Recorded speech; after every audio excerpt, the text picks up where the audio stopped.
Assalamualaikum warahmatullahi wabarakatuh. Waalaikumsalam warahmatullahi wabarakatuh. Alhamdulillahirabbil alamin. Assalatu wassalamu ala anbiya'i wal mursalin. Asyhadu an la ilaha illallah wahdahu la syarikalah wa asyhadu anna Muhammadan abduhu wa rasuluh. Allahumma shalli ala Muhammadin wa ala alihi wa ashabihi wa mawalah amma ba'd. Qala ta'ala fil Qur'anil Karim, a'udzu billahi minasyaitonir rajim. Ya ayyuhalladzina amanu kutiba alaikumus syiyamu kama kutiba alal ladzina min qablikum la'allakum tattaqun. Shadaqallahul adzim. Bapak-bapak, ibu-ibu sekalian serta keluarga besar umat muslim yang sedang menunggu datangnya waktu berbuka puasa. Pada sore ini kita akan berdiskusi tentang bagaimana menguatkan akidah, memantapkan ibadah untuk meningkatkan iman dan takwa di bulan Ramadan. Sebagaimana yang tadi saya bacakan dalam Al-Baqarah 183, tujuan berpuasa adalah la'allakum tattaqun.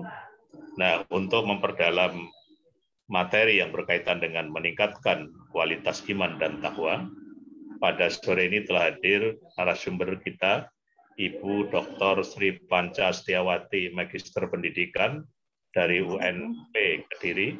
Assalamualaikum, Bu Sri Panca. Waalaikumsalam warahmatullahi wabarakatuh. Bagaimana kondisi di Kediri, Jawa Timur? Baik-baik? Alhamdulillahirabbil alamin, secara umum baik-baik, walaupun kemarin baru saja hujan angin ya, jadi ada beberapa kerusakan di sana, tapi alhamdulillah pagi ini tadi saya jalan-jalan kok sudah lancar semuanya. Iya, kalau dulu namanya angin lesus gitu ya. Iya. Kalau kita waktu masih muda dulu. Tadi yang saya sampaikan bahwa ini kan kita sudah 2 tahun kita berpuasa tapi tidak bisa mengisi dengan kegiatan-kegiatan yang maksimal, sehingga kelihatannya umat Islam ini sangat merindukan suasana Ramadan sebagaimana sebelum ada pandemi 19 ini. Gitu ya. Betul, Pak. Oleh karena itu, saya kira monggo Bu Sri Panca bisa memberikan penjelasan-penjelasan berkaitan dengan bagaimana makna dari puasa Ramadan itu sendiri untuk membawa kepada iman dan takwa kepada orang-orang yang beriman. Monggo Bu Sri Panca. Terima kasih Pak Kamin. Saya diberi waktu berapa lama Pak Kamin? Kita mungkin banyak diskusi saja ya supaya kita sampai membicarakan Iya. Assalamualaikum warahmatullahi wabarakatuh. Waalaikumsalam warahmatullahi wabarakatuh. Iya, saudara-saudaraku kaum muslimin yang sedang menunaikan ibadah puasa. Selamat menjalankan ibadah puasa, dan puasa kali ini kita betul-betul harus lebih bersyukur. Mengapa? Yang pertama, kita bersyukur karena di tengah pandemi yang sedemikian hebat, kita melihat banyak saudara-saudara kita yang berpulang karena pandemi, namun kita masih diberi kesempatan oleh Allah SWT untuk bisa ikut. Tidak hanya menyambut, tetapi hari ini kita sudah mulai menjalankan puasa, dan itu harus kita syukuri karena masih ada kesempatan kita bertemu pada bulan Ramadan, dan ini merupakan bulan yang sangat istimewa di mana setiap ibadah kita akan dicatat dengan amalan yang luar biasa ya, seperti janji Allah dan seperti yang disampaikan oleh Pak Kamin bahwa ibadah puasa itu memang untuk meningkatkan ketakwaan. Jadi ini yang patut kita syukuri. Yang kedua, mudah-mudahan kita tetap dalam kondisi sehat dan kita bisa menunaikan ibadah puasa ini sampai akhir, bahkan kita bisa mengikuti perayaan ya Idul Fitri, mudah-mudahan. Alhamdulillah, saudara-saudara muslim semuanya, puasa kali ini sudah tidak seperti puasa 2 tahun yang kita lalui. rasanya hambar ya, tidak ada nikmatnya kayak tidak ada nikmatnya puasa begitu menurut saya. Karena apa? Semuanya serba terbatas. Alhamdulillah puasa hari ini tadi malam saya sudah sholat tarawih, itu masjid di mana saya menjalankan sholat tarawih juga sudah tidak membuat aturan berjamaah terbatas ya, hanya saja tetap prokes. Jadi kami sudah jamaah biasa normal, tetapi tetap untuk menjaga diri kita dan untuk menjaga lingkungan kita, saudara-saudara kita yang lain, tetap kita melaksanakan prokes, minimal kita tetap memakai masker sesuai dengan himbauan pemerintah. Mudah-mudahan ini bisa membuat puasa kita lebih baik lagi. Iya, saudara-saudara kaum muslimin, seperti tema hari ini bahwa dalam puasa Ramadan ini kita berupaya untuk memperkuat akidah kita, memantapkan ibadah kita untuk meningkatkan keimanan dan ketakwaan kita. Ya, kalau kita bicara tentang penguatan akidah, tidak akan pernah berakhir. Setiap saat kita harus selalu memperkuat akidah kita. Ya, jangan sampai kita merasa, wah saya sudah kuat. Tidak bisa kita merasa begitu. Karena nanti kita akan menghentikan aktivitas-aktivitas kita untuk memperkuat akidah. Nah, kalau akidah kita sudah kuat, insya Allah kita akan patuh pada akidah kita dan kita akan menjalankan ibadah kita, dan apa yang kita lakukan itu pasti akan menuju pada peningkatan keimanan dan ketakwaan kita kepada Allah Subhanahu wa taala.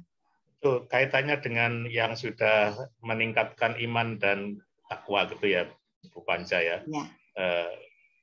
Bu Panca kebetulan sudah pada hari ini sudah melaksanakan siam Ramadan ya. Alhamdulillah. Tapi juga ada saudara kita juga yang belum melaksanakan, baru Ahad besok pagi. Nah, bagaimana kita sebagai orang yang akademisi kemudian juga belajar untuk saling menghormati, bagaimana sikap yang terbaik untuk menghadapi kondisi yang seperti ini, Bu Panca? Iya, kalau kita orang beriman, kita bisa ya menerima perbedaan itu, tetapi tetap dalam bingkai kerukunan. Ya, toh Pak Kamim ya, dalam kerukunan itu tidak berarti bermusuhan ya. Iya.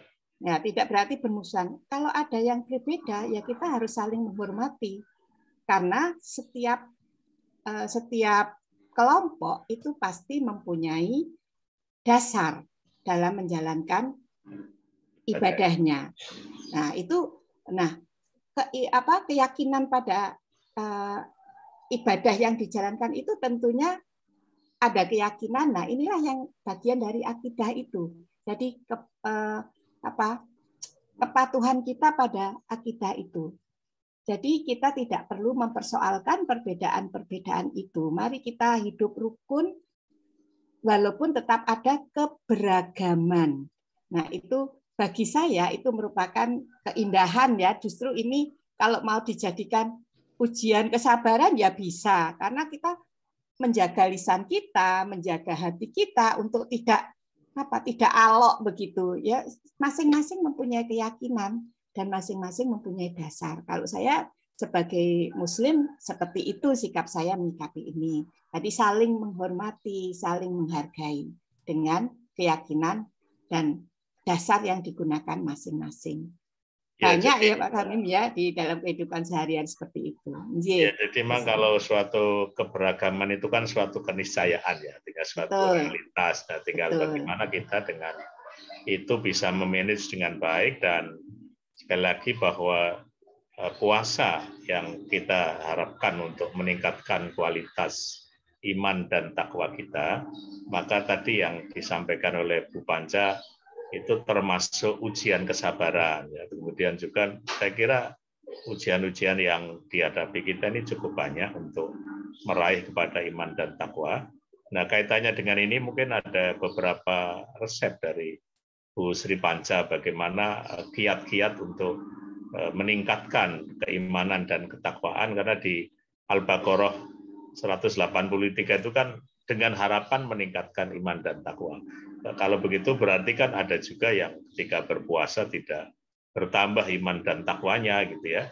Kalau Rasulullah sampaikan betapa banyak yang puasa hanya dapatkan haus dan lapar dan seterusnya, karena barangkali mereka bisa melaksanakan puasa tapi gagal untuk menjaga diri dari hal-hal yang bisa membatalkan pahala puasa gitu. Nah, sehingga mungkin ada kiat-kiat, ada tip-tip yang bisa disampaikan oleh Bu Panca kaitannya dengan bagaimana memaknai atau mengambil hikmah dari kita berpuasa untuk meningkatkan iman dan takwa. Iya, Pak Kamil. Saya berpikir simpel saja ya, sederhana saja. Kita sudah diberi kesempatan untuk bisa bertemu dengan Ramadan, seperti tadi awal saya sampaikan, kita harus banyak bersyukur. Nah, saya sederhana saja mikirnya, bagaimana untuk meningkatkan keimanan dan ketakwaan kita. Salah satunya yang sederhana yaitu tadarus ya, misalnya tadarus. Iya, kita insya Allah tiap hari sudah tadarus. Tetapi mungkin waktu kita, apalagi kita bekerja ya, mesti sangat terbatas. Tapi jangan sampai kita tidak meluangkan waktu untuk tadarus.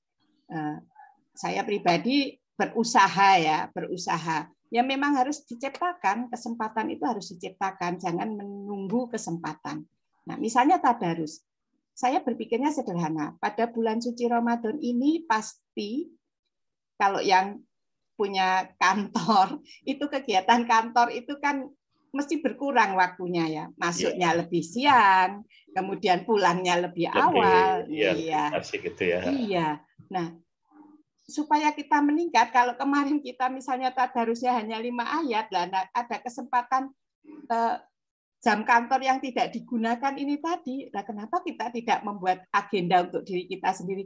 Oh, kalau kemarin di samping kantor saja kita baru bisa 5 ayat, lah ini sudah ada waktu, mungkin kita akan meningkatkan menjadi 1 rukuk yang kita baca. Itu sederhananya begitu.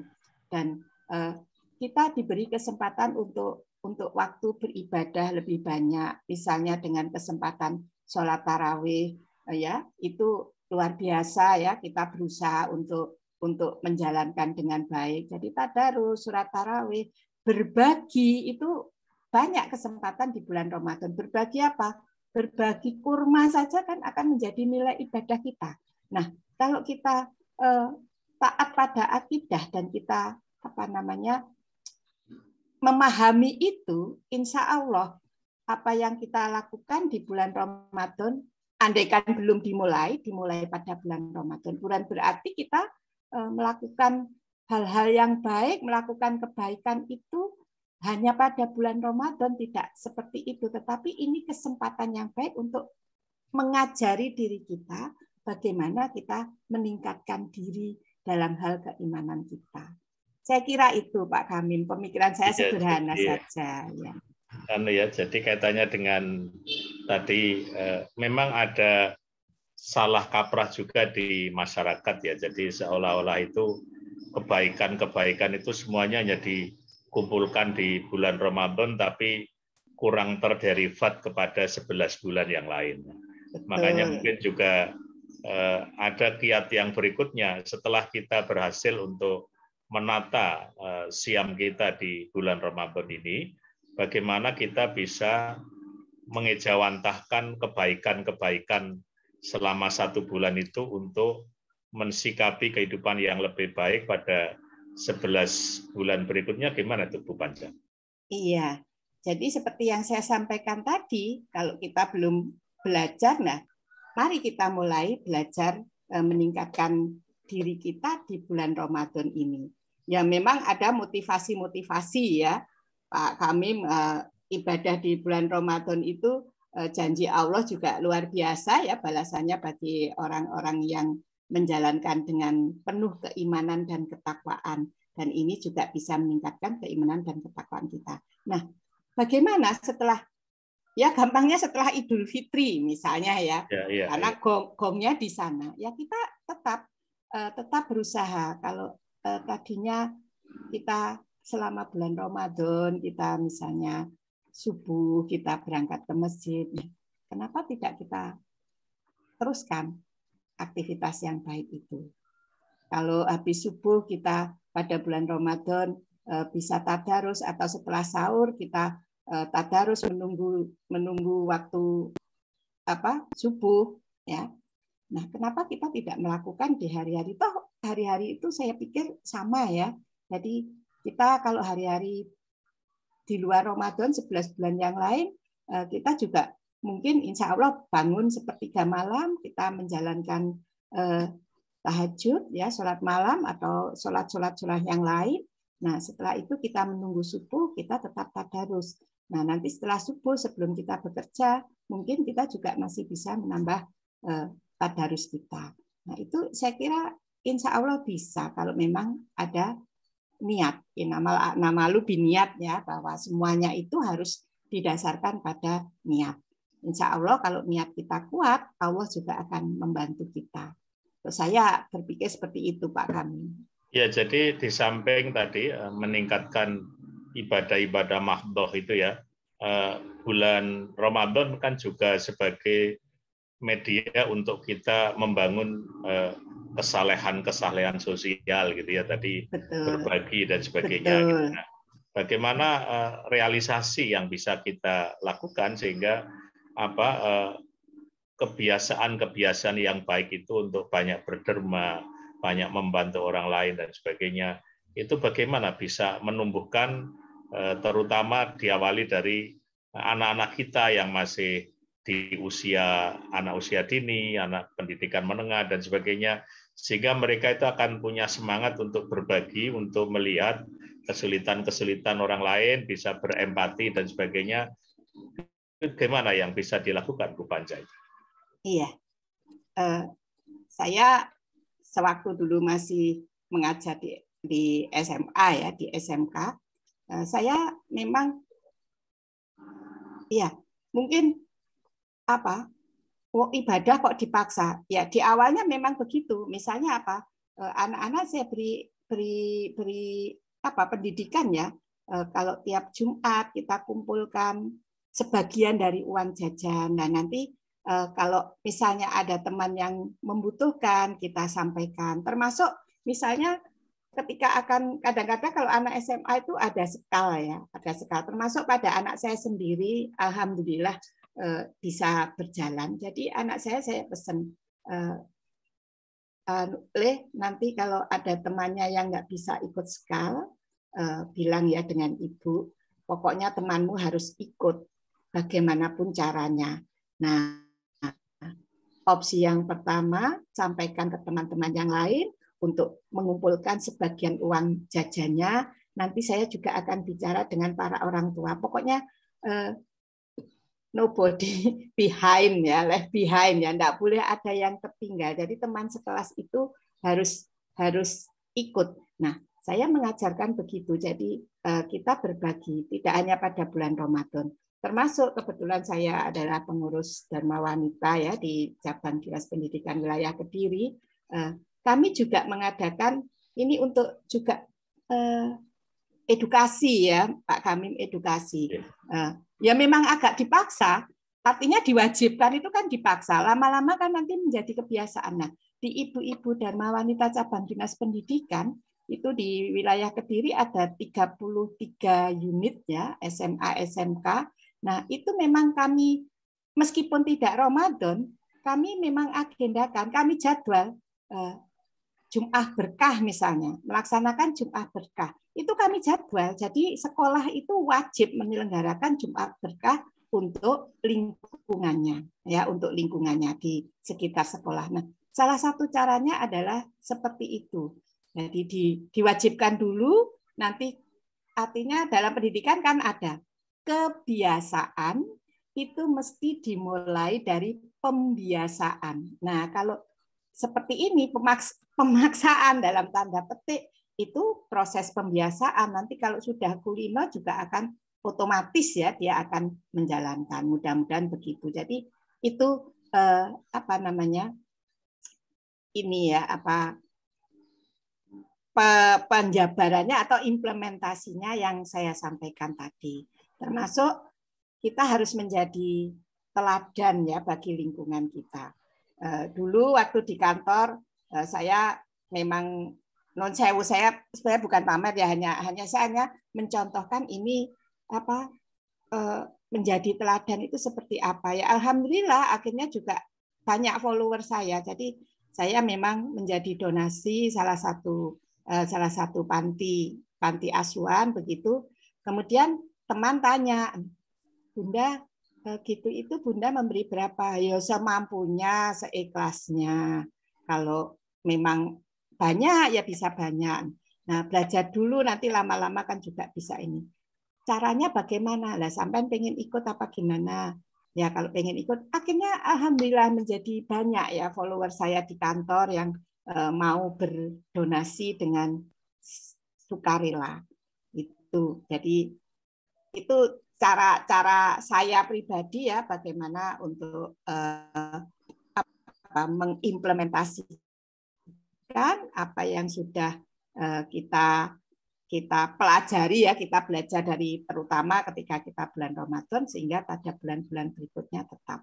Nah, sama ya di bulan Ramadan begini nih ya kami juga mengadakan, Dharma Wanita kami mengadakan insya Allah nanti tanggal 22 itu